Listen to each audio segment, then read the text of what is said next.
Welcome to Riffin with a couple 90 guys.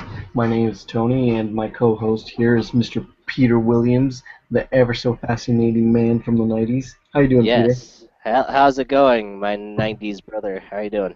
It's going a little not so good. I've been fighting the flu for about a week now. Oh, yeah. Well, there's a whole outbreak going around San Diego, so Yeah, I hear it's a bunch of Z's to A's. People seem to be yeah, getting infected with some sort people of turning virus. into zombies and aliens. I don't know what's Yes, going on. it's strange. I don't understand.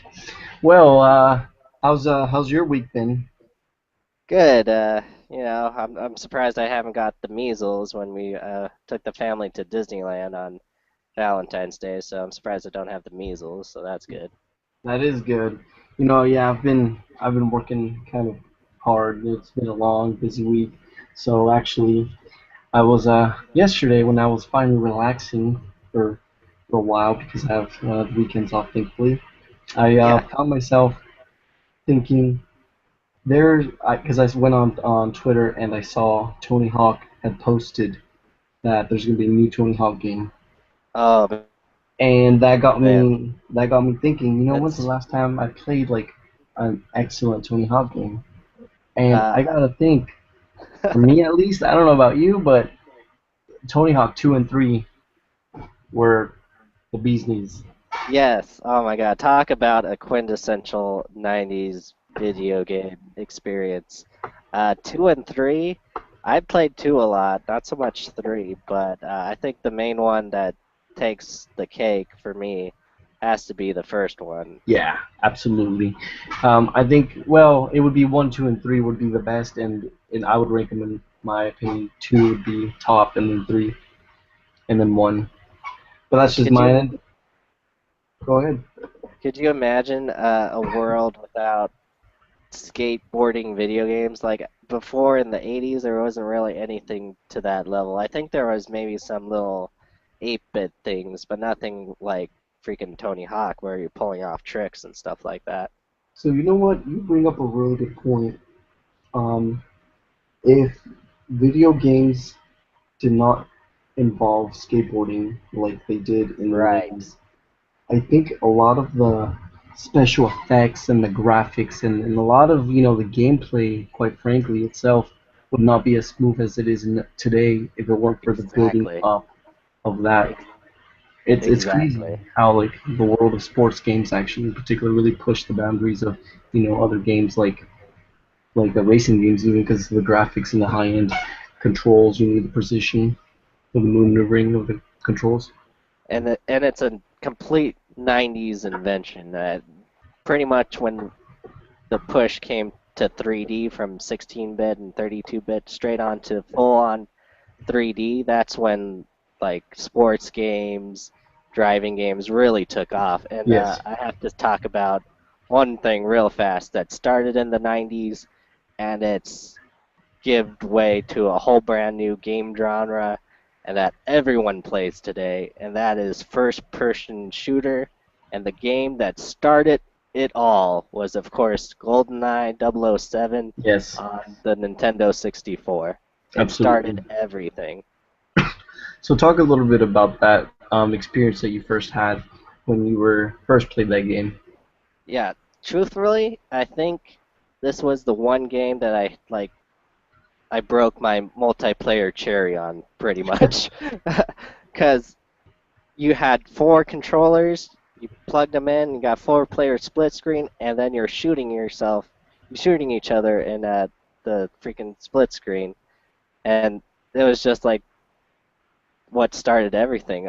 Everything I compare now, I compare it to freaking GoldenEye. Yes, it definitely is the cream of the crop for what has become now a multitude of free multiplayer shooting games. Yeah, and then the N64 controller, it has an analog, and then it also had a D-pad, and it's sort of kind of was the inspiration for the two analog controllers that we have now. I remember actually the first time I used a controller that had analog and the D-pad. And I was so confused because I was like, what Yes, the hell are these little plastic things for? But I it remember is once I got a hang of it though, it's like, how could you ever go back to just the right. D-pad? Right. It is hard to figure out, especially with the N64 controller since it's so massive and looks so weird. It was really hard to get used to like, okay, I got to move with this controller, but I look with the analog. And then, yeah, it was really hard to get used to the GoldenEye controls, but once you did, then you were the Yes. master of it. It was just all good fun. And then they started coming out with the double analog controllers, and that just made life so much easier. Yeah. You know, actually, so you we bring up two video games that are classics from the 90s, and I actually have a couple other video games if I could just list them all, and then we can kind of talk about the ones we want to talk about.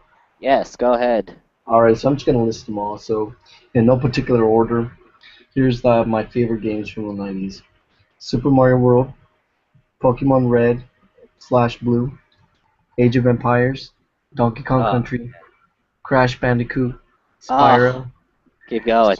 Street Fighter, and Tony Hawk, which we already talked about. Yeah. Those are the games that I Oh man, hold in the most highest regard. I What do think you? everyone Any? does really. Any? Did you? What Just was your favorite from that list? oh man, you had a lot of Crash Bandicoot. I think Crash Bandicoot. Because I'm a big Nintendo guy. Yes. So What's mine was Sony? Super Mario 64. But Hmm. Crash Bandicoot and Super Mario 64, I think, run neck and neck, and they, I think, are the inspiration for almost like every 3D adventure game, really. Yeah, it was. It Crash Bandicoot wasn't necessarily open world. It was a scroller, but Yeah, it still felt like the 3Ds immersed you in much more than your typical side scrolling game. It just felt more like exactly. it had more depth, and that's one thing I really appreciated from that game. Trying to find all the crazy places where you could get those what were they? Apricots, Yeah. those foods. And like same thing with Super Mario 64 is yeah, they did almost the same thing is instead of like being a complete open world, you jump into paintings, which the Yeah, paintings would be a new level, and it's similar to what Crash Bandicoot did. yeah, jumping into those warp zones and Crash Bandicoot, I think Yeah. 3. Yeah, see, kids, like back in the day, we didn't have Grand Theft Auto 5 with your complete open world.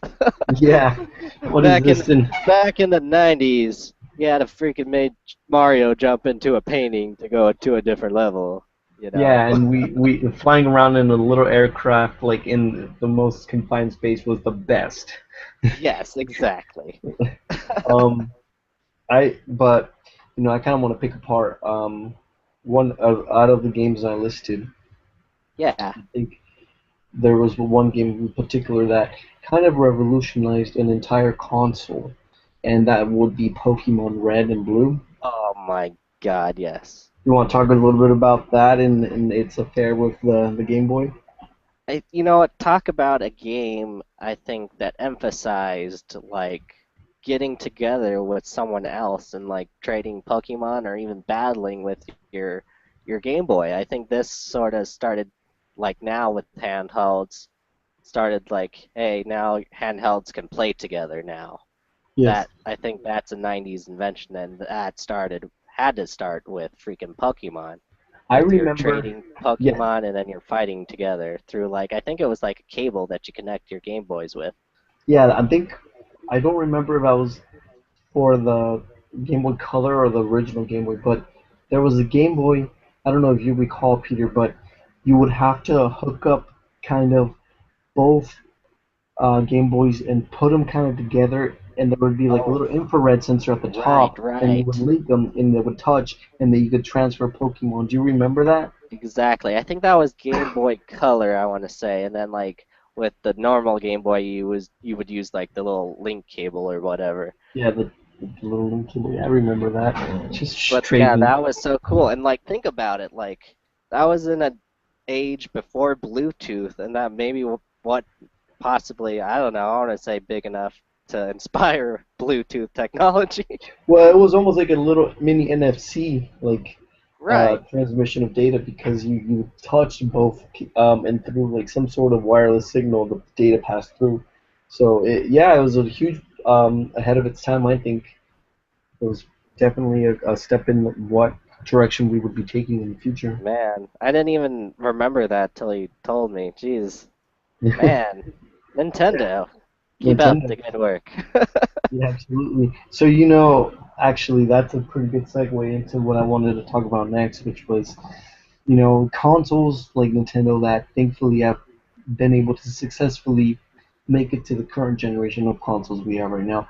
But there are other consoles which, unfortunately, for whatever reason, they did not make it. And I would like to call Right. this, our fallen brethren, the Oh, consoles of yes. yesteryear. Oh, So, man. do you have any consoles that you remember from the 90s that for some reason just did not make it? So if we're still going with Nintendo, I think, well, I would say the Game Boy Color, well, it's definitely not around today, but it's extinct, and I think it should have some praise to it because with the Game Boy Color, I think that started everything that we know of handhelds today. The Game Boy Color made what everything possible today. Like one of my favorite games on the Game Boy Color was a little game called. It's another Pokemon game, by the way. It was called Pokemon Pinball, and why Hmm. this was particularly revolutionary was this cartridge that you put in. It was a really big cartridge. It looked weird, and the reason why it looked weird was because it was attached to a rumble pack. And when you were playing Pokemon Pinball, it would freaking rumble your freaking Game Boy Color. What?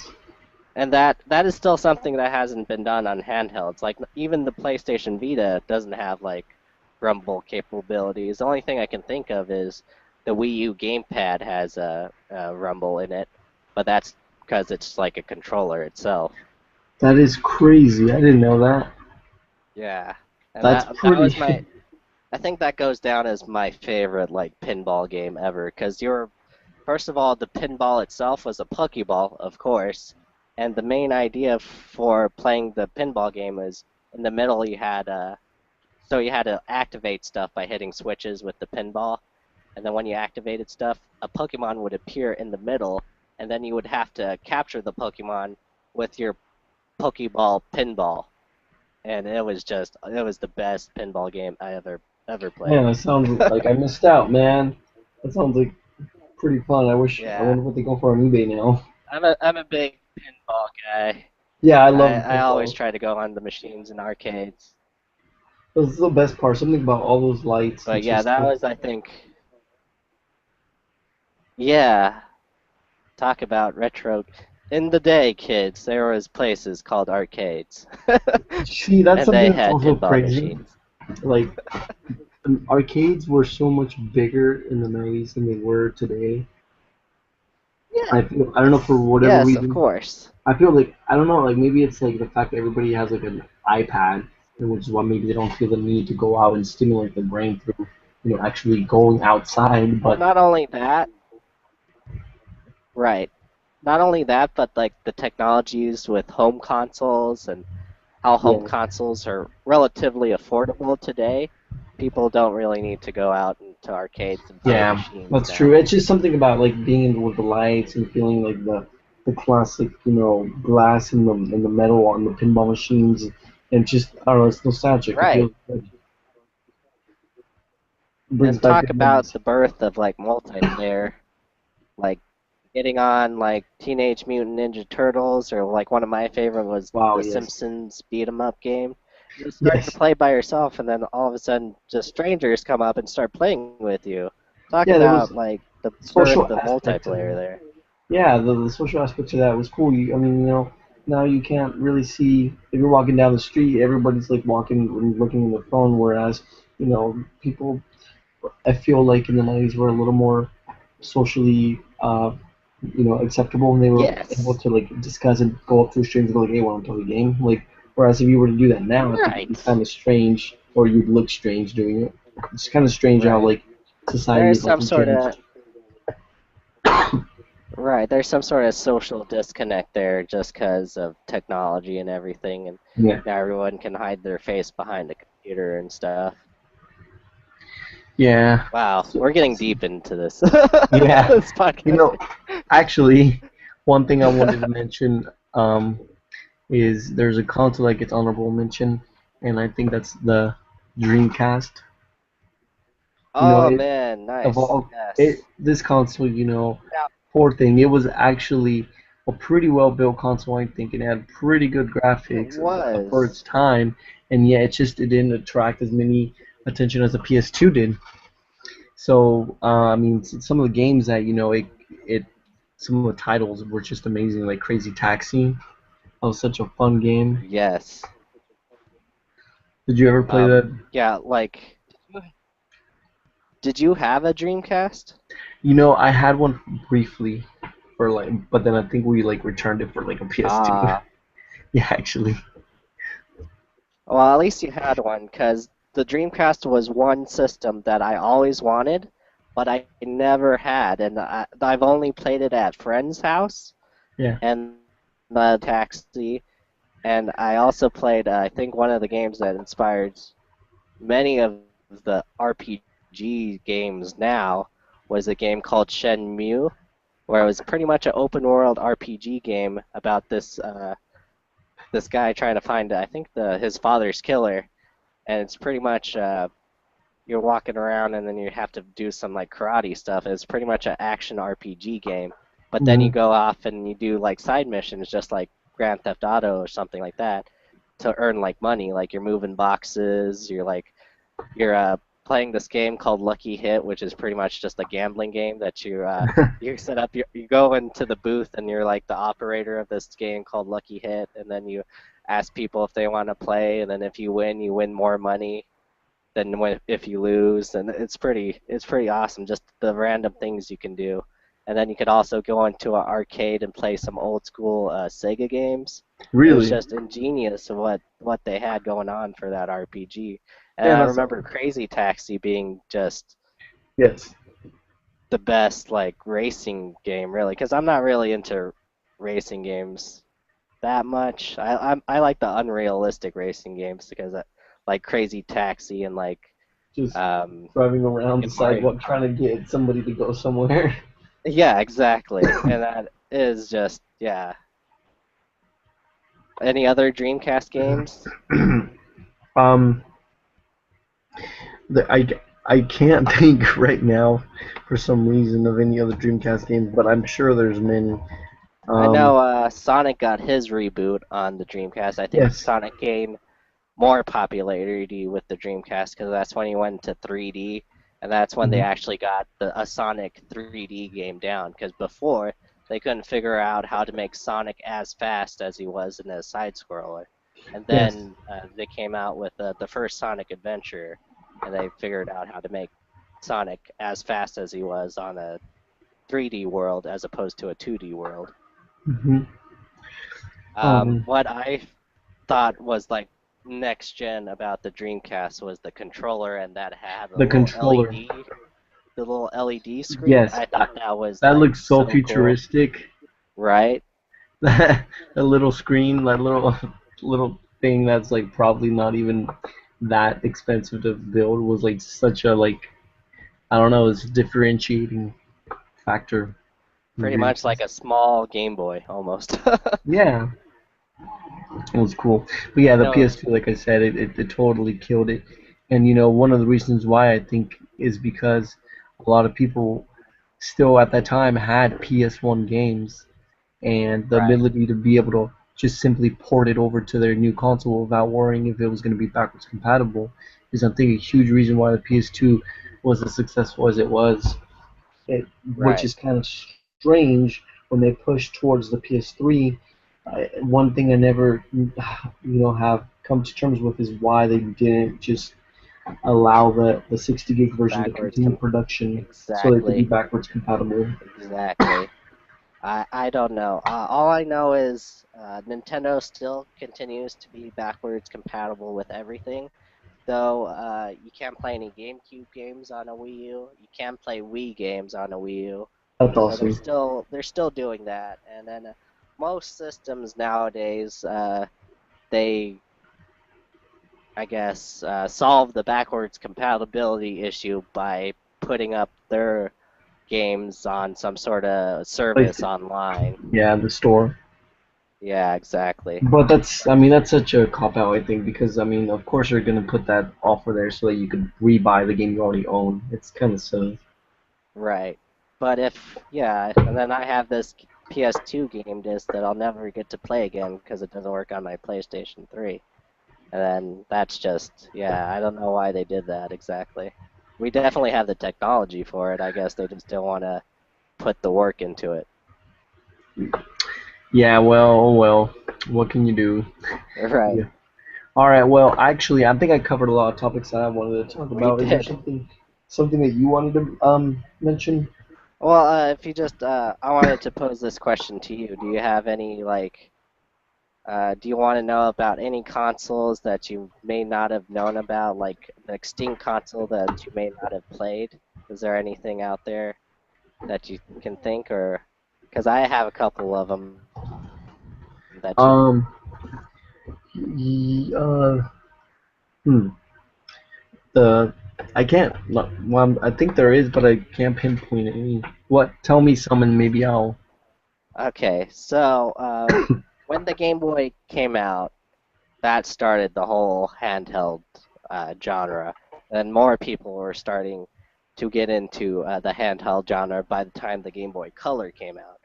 And the one other handheld system that I owned was, of course, when you have Nintendo, you have to have its rival come out with something as well, and that was Sega, and they came out with the Sega Game Gear. Now, What the the heck? Sega Game Gear, it was freaking massive. It was much bigger than the Game Boy, as opposed to physical size. So you couldn't really fit it in your pocket like a Game Boy or a Game Boy Color. I mean, it was really ridiculous. But just the games they had, you can play Sonic on there, just like it was on the Genesis, and you can play Sonic. One of my favorite games again was was another pinball game called Sonic Spinball, where Sonic himself was the pinball, and he had to hit them into places and go into different levels and stuff. And then I had an X-Men game, and it was just cool to have Sega games on a handheld device for the first time. Yeah, I've never heard of that. That sounds pretty interesting. I didn't even know there was a Sega handheld console. Yeah, it was really big. Maybe I'm blowing it up too much in my mind, but I remember it being as big as like a Wii U gamepad today, What the and heck? you would put a like a cartridge in it to play Sega games, Sega Game Gear games. But Damn. yeah, that's one. One other one I have to talk about because I think it's a little lesser known console, and it sort of helped next gen consoles as they were today. Was a system called a 3DO, and pretty much it was almost like a PlayStation. I think it was even before PlayStation, and it was a massive machine, almost like Xbox, original Xbox size, and it played discs. It was one of the first systems I owned to play discs, and at the time, the hardware in it was just as powerful as any of the computers around during the 90s. So Whoa. you're playing normal PC games like one of the PC games was like Space Hulk, and play that on the 3DO. And yeah, it was just a lesser known console that sort of died out, but it was a really powerful machine. And I remember the sounds coming out of the 3DO were just like that's when I know that like games were getting better because like even the sounds of games and the soundtracks of games were getting awesome. Yeah, we took a turn in the '90s, from the late '80s to the '90s, where we went from mostly 8-bit music soundtracks to 8-bit actual music, yes, music. exactly. We there was a And change. It that was a is because of the disc, because you can fit more information on the more disc, data. and the 3DO was actually CD-ROMs, and then you could play. You can even put your normal CDs into 3DO and play it, and even have a visualization on the screen too. I think that was the first console that I ever remember doing that. Yeah, I definitely think that the sound really took off in the 90s for video games, where that was like a critical component of music. Not that it wasn't in the 80s, because it was, actually, but just the Right. different style that it was. It was more realism. It was actual music. So yeah, Yes, I think exactly. that's pretty good Then I have analysis. Go ahead. yeah, I have two little promos I want to just announce real Oh, fast. absolutely. If Go you ever ahead. want to take a walk down memory lane, um, go ahead to a site called viz.com. Pretty much, it's an emulation site where you can play any old retro game, Super Nintendo, Sega Genesis, any like 8-bit, 16-bit game. You can play right off of your web browser. You don't need to download anything. You can What's just the play name of them that? right there on viz.com. How do you Viz, spell that? Vizzed.com. Hmm. All right, that's a good website. Vizzed. Yeah. And they have pretty much you're renting the games each time you play them. They have a You're little, you got X points each day just by logging onto the site, and then each game costs a certain amount of points to play it. And it's just kind of ingenious. That sounds awesome. Good call. Wow, this is awesome. I'm checking out the website now. I should stop because I'm gonna get distracted. This website looks awesome. All right. And what else was the thing? And one last promo I have is if you're ever in San Diego and want to look at old video game systems or even buy old video game systems, you have to go to Luna Video Games, and they have everything. They had all the systems we just talked about and all the games we just talked about. You can Yeah. go into one of those stores here in San Diego. There's two, one in College Rolando area and one believe it's closer to PB Yes. that you can go in and look at vintage gaming. And we don't make any money off of them. We're just talking about them because we like I them. just wanted to give a shout out. They have good stuff. Yeah, Check them out. exactly. Support your local businesses. All right, I All think that. right. I think that will wrap it up. All right, so we usually end each episode Yes. with the wheel of morality. Do you have any life morals to say there, Tony? You want to leave us with? Yes, I do actually. Um, if your console can play DVDs, then it'll win the '90s war. Very good. Very good. All right, I think that's going to be it from us. All right, everybody. Thank you so much, and we'll see you next time. Bye. Agree, but I think the main one that takes the cake for me has to be the first one. Yeah, absolutely. I think well, it would be one, two, and three would be the best, and I would rank them in my opinion. Two would be top, and then three, and then one. But that's just Could my you end. Go ahead.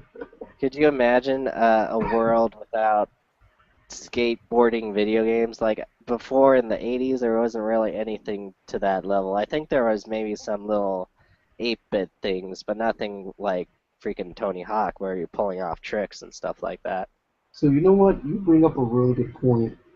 Um, if video games did not involve skateboarding like they did in the Right. 90s, I think a lot of the special effects and the graphics and a lot of the gameplay, quite frankly, itself would not be as smooth as it is today if it weren't for the building Exactly. up of that.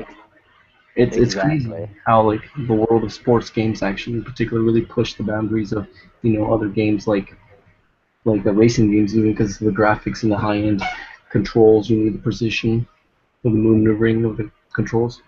And it's a complete 90s invention.